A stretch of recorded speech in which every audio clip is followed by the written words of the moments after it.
Hello there everyone and welcome to a brand new video of yours truly, Benji the Beagle. So in today's video we're going to be talking about 5 things you must bring to a furry convention. Again, some of these things I will say in the top 5 might be pretty obvious, but again it's always good to remember these items because I've seen posts on Twitter or posts on YouTube or just in general of these things not happening. So it's always just good to remember these 5 things. It's just always good to remember for safety and for other reasons. So yes, let's get into it. Let's get into the 5 things you must bring to a furry convention. Yes. And at number 1 now, and this one's a really important one, and that is hygiene products. Like that includes deodorant, shampoo, toothpaste, etc. I know for shampoo, I know some of the hotels have shampoo, but always try to bring your own because sometimes the hotels don't have it. I've experienced that a couple times, and yes, so always bring your own shampoo if you can.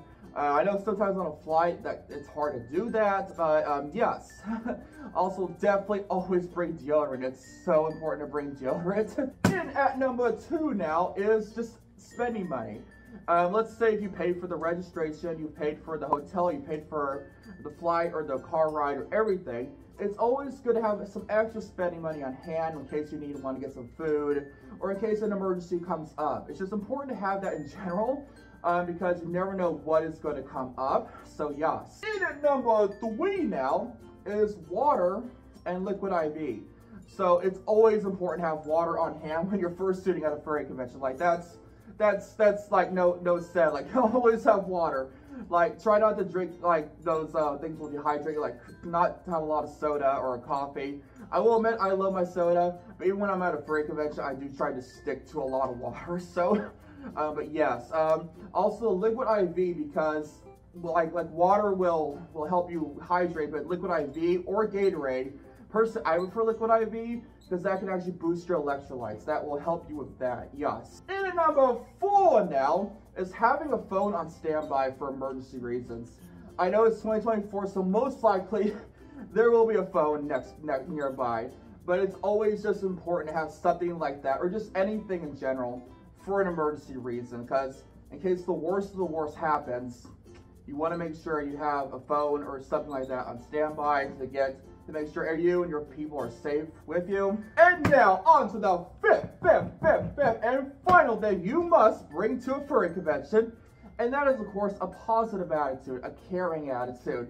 No one wants to see a mean person, a mean-spirited person, just a mean person in general at a furry convention. Just be a kind person, be a caring person, be kind, talkative, caring to others. It's like, if you're going to FurryCon, you don't want to be, a meanie. You don't want to be a meanie to everyone. So be a kind, caring person. That's like, it's like the general status of being a person in general. You want to be kind to the people you're seeing. So yeah. Again, if there are any suggestions you all want to leave in the comments down below of what are some things you must bring to a furry convention, I'd love to hear them. Those are just my 5 suggestions that I thought were really important to bring to a furry convention. Those are like some of the main things I tend to bring when I go to a FurryCon. But yes, again, I hope you all enjoyed. If you did, give this a like, subscribe to the notifications. But as for always, and as for always, I bid y'all a good farewell.